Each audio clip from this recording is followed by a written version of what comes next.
Good morning and welcome to Predators Proclivity, the show where we take a look at the data from the season for the NHL Nashville Predators and make comments upon it. I'm your host, Preston Proctor. So the next game is tomorrow night. This is Friday. Tonight, Vegas plays. The Kings play. Those are the only two games on the schedule. They don't play each other, but they play teams that are not doing very well. So I would anticipate that the Kings and the Golden Knights will both get the win tonight, which really won't change today's analysis, which is great. That means I can do my show today and play golf tomorrow. I hope I can play golf tomorrow. It should be nice. I hope it's nice. We had a little bit of a rainstorm came through last night. A lot of fireworks. So, tomorrow's opponents are the Seattle Kraken, 28, 25, and 12, 14, 13, and 6 at home. The Kraken are in 6th place in the Pacific Division with 68 points. They are 1 point behind Calgary and 9 points behind Vegas, with a game in hand on both. Vegas is currently in the second wildcard spot. So Vegas plays tonight.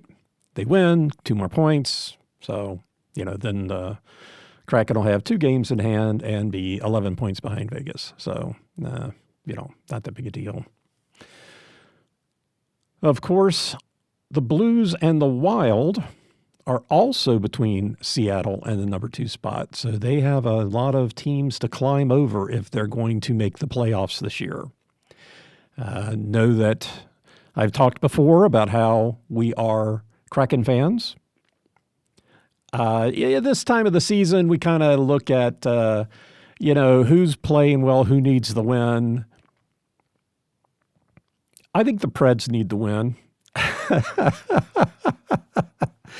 I think the Preds need the win. Yes, if Seattle won, they could have a shot. I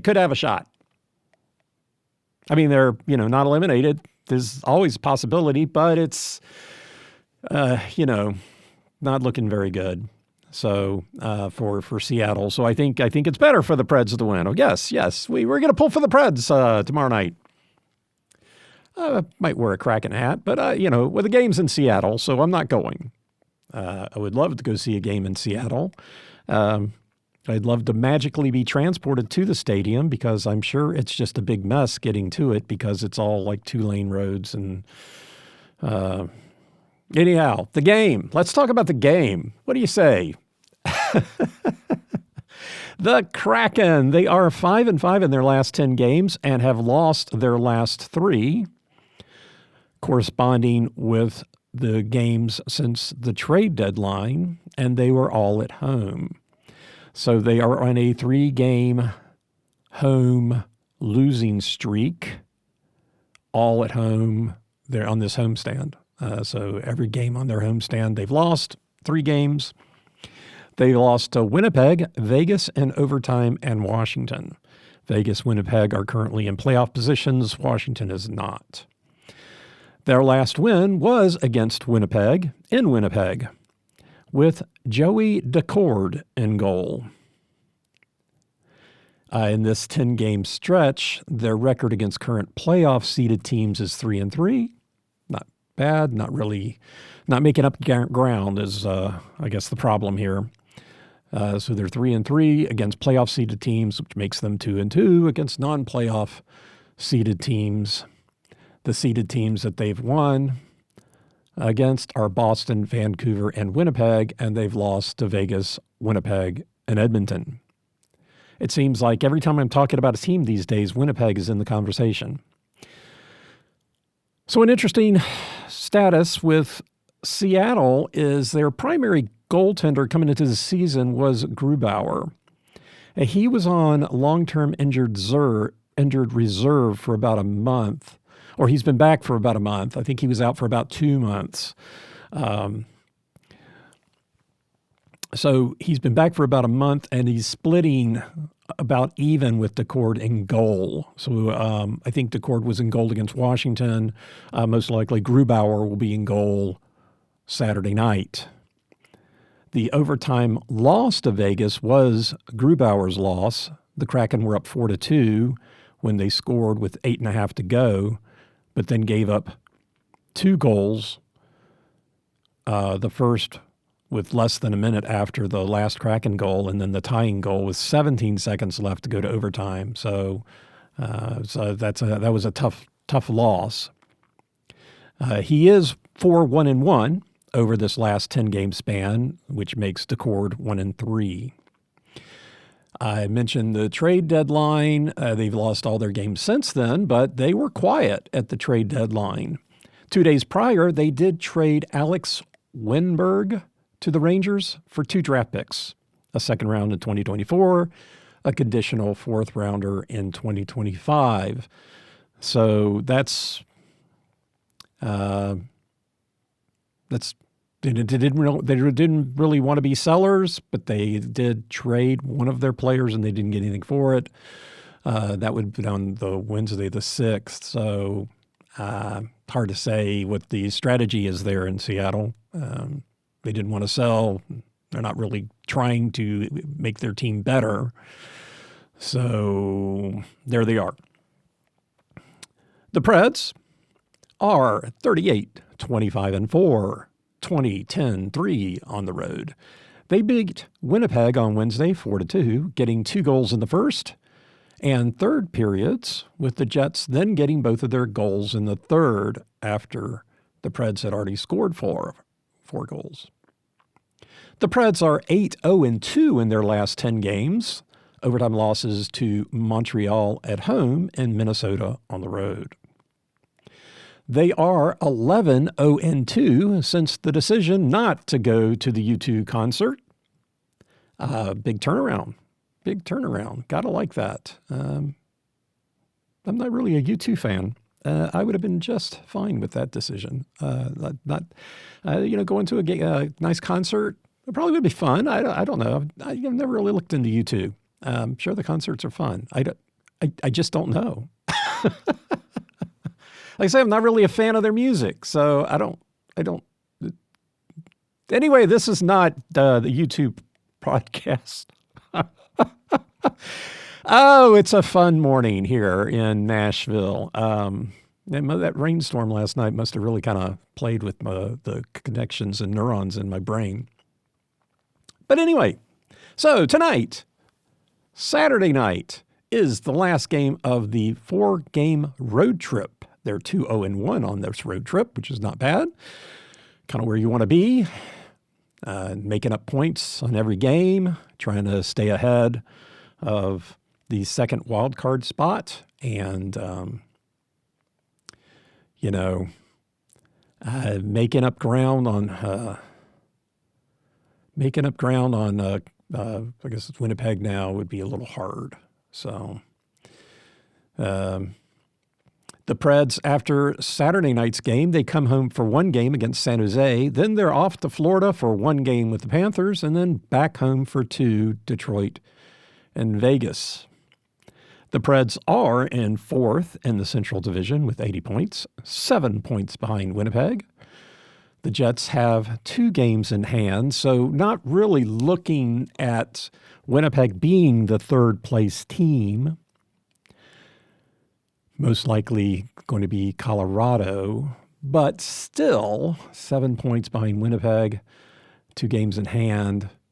The Jets have 2 games in hand. So, it's the Preds would really have to make a strong push to get out of the wild card spot. I kind of see that as unlikely. We still have a lot of games to play. But things would really have to kind of shake up a little bit, I think. Inertia being what it is, numbers being what they are, they still have to get out there and play. And, they added these people at the trade deadline. So, maybe that'll make a little bit of difference, get a few points here and there, and climb up that board. So They are in the first wildcard spot, 3 points ahead of Vegas, who has a game in hand. They will use that game in hand tonight, and they will win, and they will be 1 point behind the Preds, tied on games. So the Preds are still going to be ahead of Vegas after tonight. St. Louis, hold on. The Preds are 7 points ahead of the Wild, even on games played. So that's the next team in the hunt for the wildcard spots. And then St. Louis is right behind Minnesota. They are behind them by 2 points with the game in hand. So there's a comfortable margin. Everything's comfortable until it's not, right? And they're being in a wildcard spot, but they need to keep winning. You want to keep it going here. They're on a pretty good streak. Let's keep that going. Saturday night is the third and final game with Seattle this year. They are 1-1 against the Kraken, winning at home and losing on the road. Both games, the winning goal was scored in the second period. Both games also were early in the season. Games number 2 and 10 were the Predators. Seattle started the game on a 4-game losing streak, then won a smattering of games, including the Preds game, until finally going on an 8-game losing streak. They then won 2, lost 2, and then went on a 9-game winning streak. The Preds would also have started the season losing 4, but they matched up against the Kraken in their 4-game losing streak, and somebody has to win that game, so the Preds wound up winning 3-0 in the second game of the year. The Preds started the season 5-10. Like I said, also could have started with a 4-game losing streak and wound up losing to Seattle during that 15-game 5-10 stretch. In their last matchup in Seattle, a 4-2 loss, the Preds scored first. There we are with that stat again. The Preds did score first in that loss in the first period to Seattle's 2 goals in that period. The second period was even at a goal apiece, and the Kraken scored 1 in the third. The Preds on the road, what can we look for? They are 20-10-3 on the road. Since January 1st, they're 11-3-2. So they play pretty well on the road. They are pretty even, though, on how they perform in each period. In the first, 13-9-11. In the second, 13-13-7. In the third, 11-11-11. Overtime, 1-3-2, and they're 2-0 in shootouts. The only period with a little bit of an anomaly is tying in the second period. They win the second period 13 times, lose it 13 times, tie it 7. Decent record in the first. It's been getting better. They've been winning the first period in a lot of the games lately. 13-9-11. So, there's not a lot of variance in any of that. When they do get the first goal, unlike that game in Seattle, they are 16-3-1. 13-3-1 if they get the goal in the first period, 3-0-0 if they get it in the second.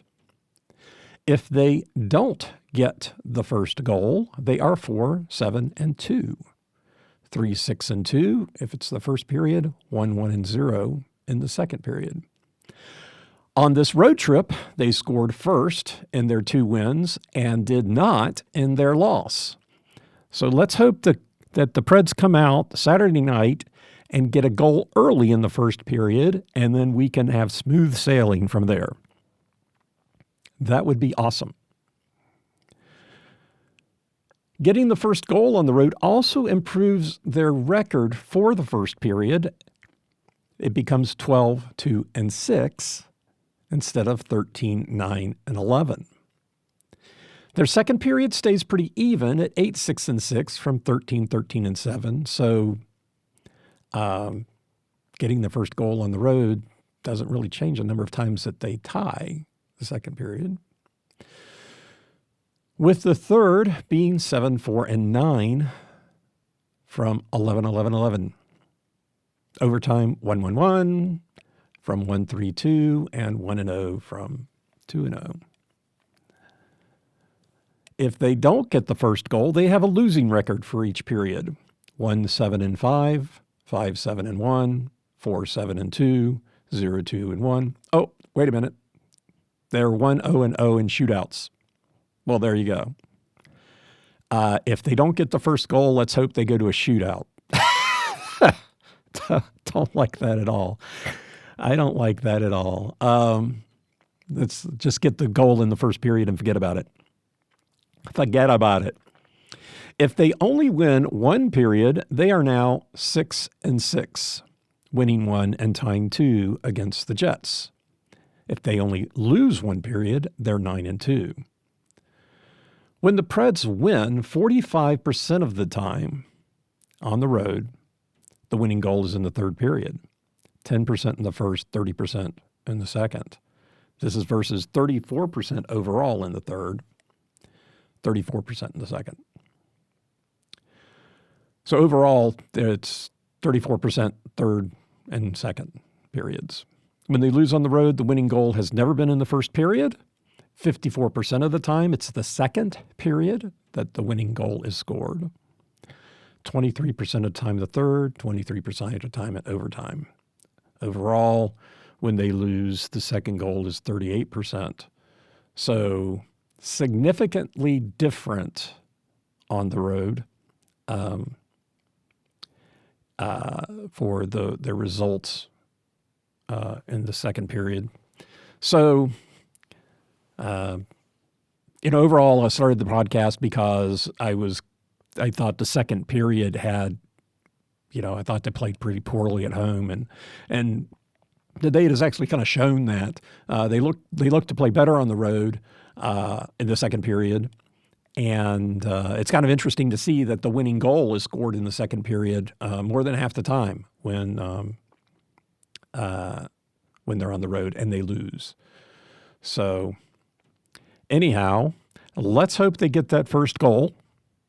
The first goal against the Kraken, and then win the first period, and then they will have won a period. They'll have the first goal, and they will be on their way to winning the game. So that would be great.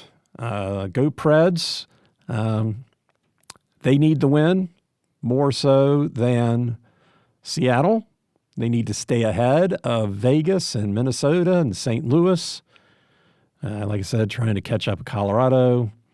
It's not out of the realm of possibility, but, they seem to be settling into the first wildcard spot. And again, I think we've got 17 games left, but everybody else has 17 games left too. So, anyhow, that's what we're looking forward to on Saturday night. And thanks for listening. I'm Preston Proctor, and you've been listening to Predators Proclivity.